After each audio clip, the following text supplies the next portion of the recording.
To what extent does exercise affect productivity in the workplace? The hypotheses and objectives have been designed to uncover the relationship between exercise and productivity and the underlying factors that result in varying levels of productivity. In order to investigate the question at hand, the research structure employs both quantitative research in the form of online surveys and secondary research, as well as qualitative research in the form of interviews. We came across many different academic and non-academic literatures that would be suitable for our project. First of all, to measure productivity, we followed a Stanford study that gave us questions that we could use in our questionnaires in order to measure the productivity of each person. Our fourth academic literature was really useful as we used the GDP per hour worked as a measure of a country's productivity, and it allowed us to compare the productivity in all European countries that we did. With regards to the intensity, we do actually have a way to measure the intensity, and this is by the rates of perceived exertion, or RPE. That would be a scale to measure the workout intensity of each person. And this is shown on our third academic literature. On the other hand, with our non-academic literatures, our third and fourth ones really helped us on which questions to ask, what questions to ask, and how many to ask. It helped us to build our structure for our interviews. This is a simple slide showing us our x and y variables. For our first quant research, we will have 4 x variables: the fitness level of countries, the GDP spent on sports, education, and healthcare, the temperature of the countries, and the country's population density. These 3 are the control variables. The y variable in this case is the perceived productivity. On the other hand, for our second quant research, we will have 3 x variables. One that is the frequency of exercise, one is the intensity of exercise, and one is the time during the day of the exercise, whether it's morning, early lunch, afternoon, or late afternoon. Over here, our y variable is again the perceived productivity. Moving on to the justification of our methods, choosing European countries ensures homogeneity and therefore strengthens the statistical outcome. Percentage GDP spent on sport was equal throughout the region, so adding other relative sectors in the data gave it more diversity and therefore enriched it for interpretation. According to our research, temperature and density were solid indicators of people going out on the gym and exercising. After conducting the research, we came with the results which you can see in figure 1. And as you can see, the productivity of a country has a positive correlation with exercise, but it's not significant at p equals 0.58. GDP spent has a negative correlation, which is very significant, 3-star significance, at p equals 0.0005. Temperature has also a negative correlation, which is also 3-star significance at p equals 0.02. And density has a positive correlation, but it is not significant at all at p equals 0.92. We also came up with the equation which you can see on the right, with r squared equals 0.55, which means that 55% of the change in productivity could be explained by all the changes in the x variables. The in-depth analysis of our findings can be found in the bottom of slide B. Moving on to H2 and H3, we were at first confused on how we would measure self-perceived productivity and intensity of exercise.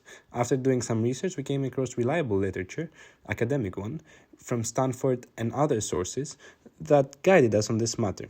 Moving on to the results, as we can see, there is a positive correlation between intensity and productivity.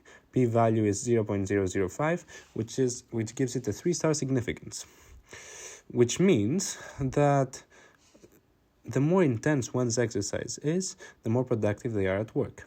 Similarly, the time which they exercise at plays an important role too, since there is a negative correlation between time and productivity, but it's not very significant at p-value equals 0.1, which means that the earlier one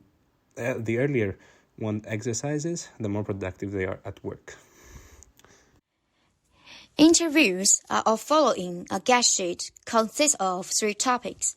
Personal information of our interviewee, especially the work and favorite sports, are collected during the first stage of our interview.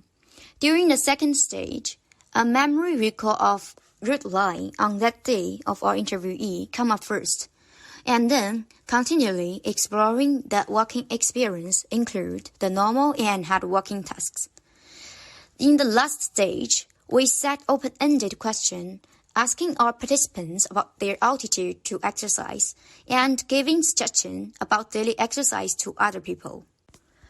Regarding to our research objectives, qualitative research was applied for exploring the reasons why exercise could help individual productivities.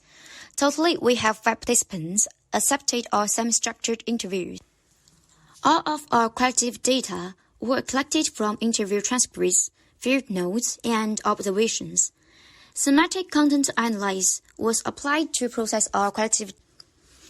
After coding framework and organization, 4 themes and sub-themes were generated as a result of qualitative data analysis. Energy needed, concentration, low-intensity exercise, and morning time exercise.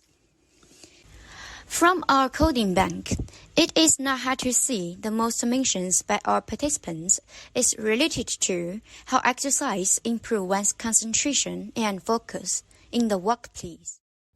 We conducted 5 interviews on a range of individuals to gain information about their habits, working experience, and exercise experience. We did this through in-depth daily life analysis and questions derived by Stanford to understand their productivity levels. Through this analysis, we firstly found that low-intensity exercises result in higher energy for work than high-intensity exercises. Secondly, morning exercises increase concentration on work tasks. Lastly, exercise instills a positive attitude towards daily working tasks. We managed to infer this from 4 common phrases that were frequently used by participants, as well as different themes.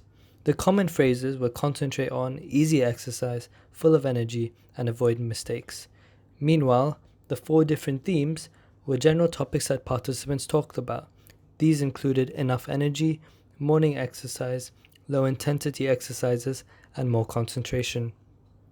As this is a lot of information, to summarize our results, in conclusion, we saw that from our qualitative data, exercise did help and facilitate one's positive attitudes in the workplace. On the other hand, from our quantitative data, we saw that the GDP had a negative correlation with productivity in the workplace, and the intensity of the exercise had a positive correlation with the productivity of one in the workplace. One interesting factor we saw is that both of our quantitative and qualitative data showed us that exercising in the morning had a positive correlation with productivity in the workplace. These are a list of our references. We used Harvard-style referencing. And finally, these are our group meeting and minutes that were spread out very evenly throughout this term. Thank you for watching our presentation, and we hope you enjoyed it.